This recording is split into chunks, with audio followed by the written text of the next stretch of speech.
Rare classes में आप सभी का स्वागत है। मैं नवनीत लेके आया हूँ आपके लिए साइंस के कुछ महत्वपूर्ण सवाल जो एग्जाम की दृष्टि से बहुत ही महत्वपूर्ण है। तो चलिए जानते हैं आज का पहला सवाल। पहला सवाल है, एक व्यक्ति एक संवेदनशील तराजू पर खड़ा है। यदि वह गहरी सांस अंदर लेता है तो तराजू की रीडिंग क्या होगी? बढ़ेगी, घटेगी? रीडिंग पर कोई प्रभाव नहीं पड़ेगा। वह बढ़ेगी या घटेगी यह वायुमंडलीय दाब पर निर्भर करेगा। आइए जानते हैं इसका उत्तर। इसका उत्तर है बी, अर्थात घटेगी। आइए जानते हैं इसका विश्लेषण। इसका विश्लेषण के रूप में व्यक्ति के गहरी सांस लेने या सांस बाहर छोड़ने दोनों ही परिस्थितियों में तराजू की रीडिंग घटेगी, अर्थात तराजू द्वारा व्यक्ति का वजन कम दर्शाया जाएगा।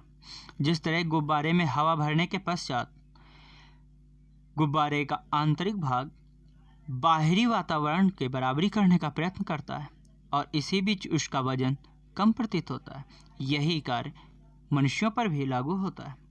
आइए बढ़ते हैं अगले प्रश्न की तरफ। प्रश्न नंबर 2। वॉशिंग मशीन का कार्य सिद्धांत है अपकेंद्रण, अपोहन, उत्क्रम, परासरण, विसरण। आइए जानते हैं इसका उत्तर क्या है। इसका उत्तर है ए, अपकेंद्रण। आइए जानते हैं इसका विश्लेषण।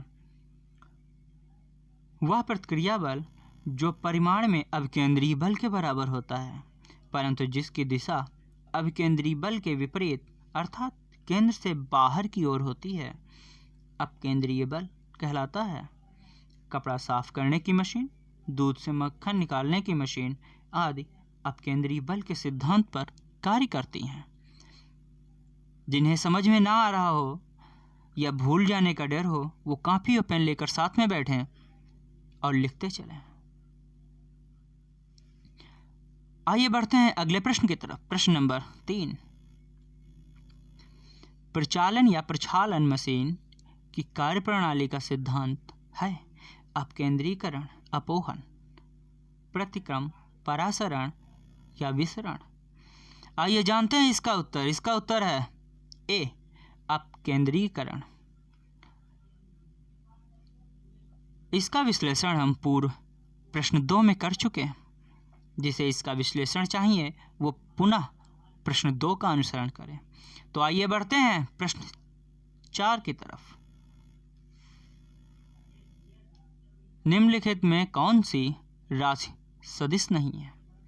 विस्थापन, वेग, बल, आयतन। आइए जानते हैं इसका उत्तर। इसका उत्तर है डी, आयतन।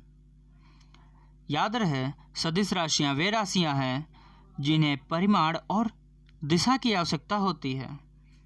जिन्हें दिशा और परिमाण की आवश्यकता नहीं होती वे अदिश राशियां कहलाती हैं।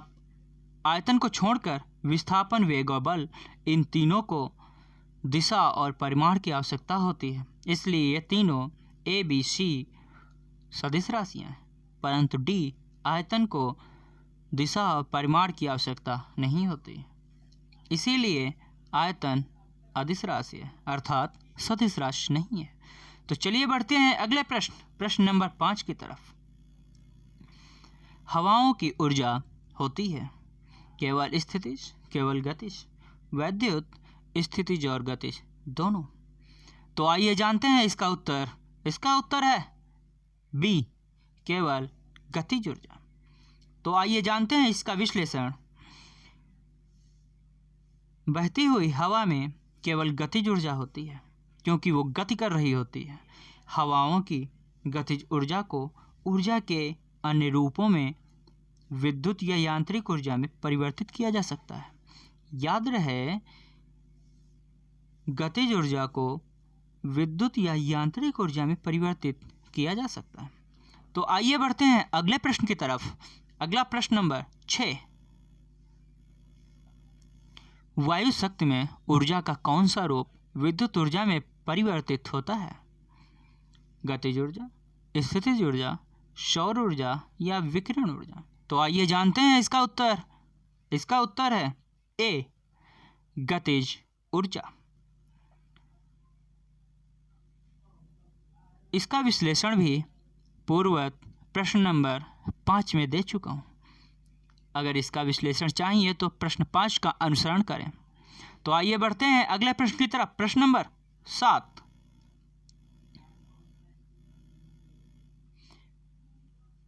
एक ट्रेन जैसे ही चलना आरंभ करती है, उसमें बैठे हुए यात्री का सिर पीछे की ओर झुक जाता है।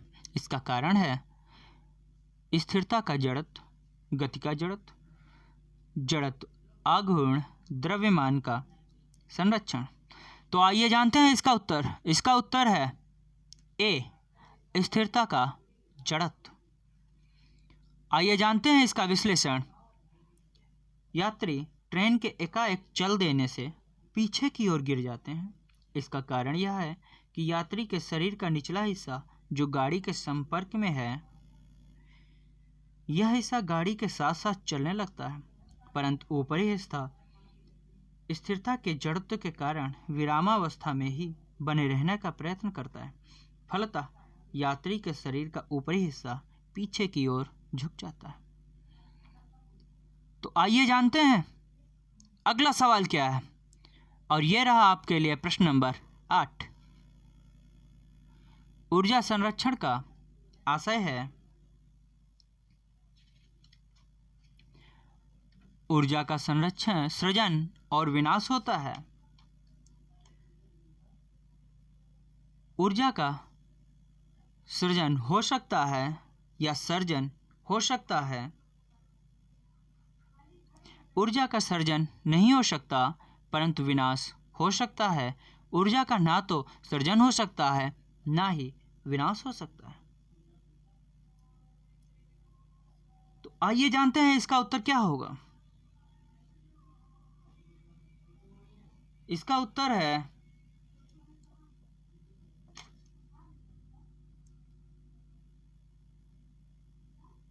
बताओ बताओ जल्दी, मैं इंतजार कर रहा हूं आप लोगों का।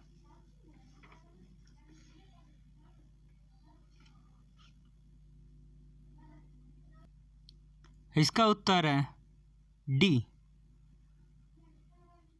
ऊर्जा का ना तो सृजन हो सकता है, ना ही विनाश हो सकता है। आइए जानते हैं इसका विश्लेषण। ऊर्जा संरक्षण के मूल सिद्धांत के अनुसार ऊर्जा का न सृजन हो सकता है और ना ही उसका विनाश हो सकता है, क्योंकि ऊर्जा वातावरण में उपस्थित रहती है और उसका हम पुनः या बार बार उपयोग करते हैं। तो अब आपके लिए अगला प्रश्न इंतजार कर रहा है, और प्रश्न नंबर 9। सड़क पर चलने की अपेक्षा बर्फ पर चलना कठिन है, क्योंकि बर्फ सड़क से सख्त होती है।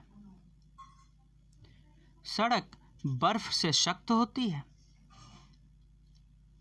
जब हम अपने पैर से धक्का देते हैं तो बर्फ कोई प्रतिक्रिया व्यक्त नहीं करती।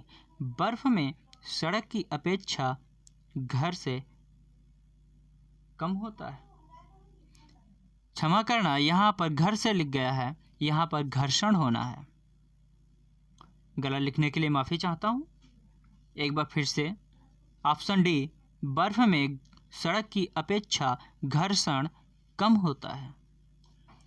तो आइए जानते हैं इसका उत्तर। इसका उत्तर है डी, बर्फ में सड़क की अपेक्षा घर्षण कम होता है। तो आइए जानते हैं इसका विश्लेषण। इसका विश्लेषण है सड़क पर चलने में हमें आसानी इसलिए होती है क्योंकि पृथ्वी पर उसकी सतह खुरदरी होने के कारण घर्षण बल उत्पन्न होता है।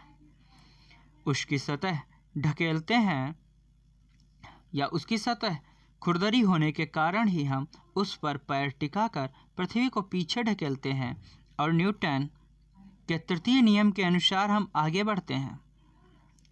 इसके विपरीत बर्फ में सड़क की अपेक्षा घर्षण कम होने के कारण उस पर चलना सड़क पर चलने की तुलना में कठिन होता है। इस तरह से इसका उत्तर डी ही सही है। बर्फ में सड़क की अपेक्षा घर्षण कम होता है। तो आइए बढ़ते हैं अगले प्रश्न की तरफ। प्रश्न नंबर 10। बल गुणनफल है द्रव्यमान और वेग का, द्रव्यमान और त्वरण का, भार और वेग का, भार और त्वरण का। तो आइए जानते हैं इसका उत्तर। इसका उत्तर है बी, द्रव्यमान और त्वरण का। तो आइए जानते हैं इसका विश्लेषण। वह बल जो एक वस्तु द्वारा दूसरी वस्तु पर आरोपित किया जाता है, अर्थात F equal to m into a. F होता है बल, m होता है द्रव्यमान और a होता है त्वरण। अतः बल बराबर द्रव्यमान गुणे त्वरण। इसका उत्तर बी ही सही है। आज के ये क्वेश्चंस पूर्ण हुए। अगले प्रश्न और उनके विश्लेषण के लिए कल मिलते हैं। इसके उत्तर और यह PDF आपको टेलीग्राम चैनल पर मिल जाएगी। टेलीग्राम चैनल की लिंक हमारे इसके डिस्क्रिप्शन बॉक्स में उपलब्ध होगी। अगर यह वीडियो पसंद आया हो तो प्लीज़ सब्सक्राइब करिए और लाइक करिए और शेयर करना मत भूलिए। धन्यवाद।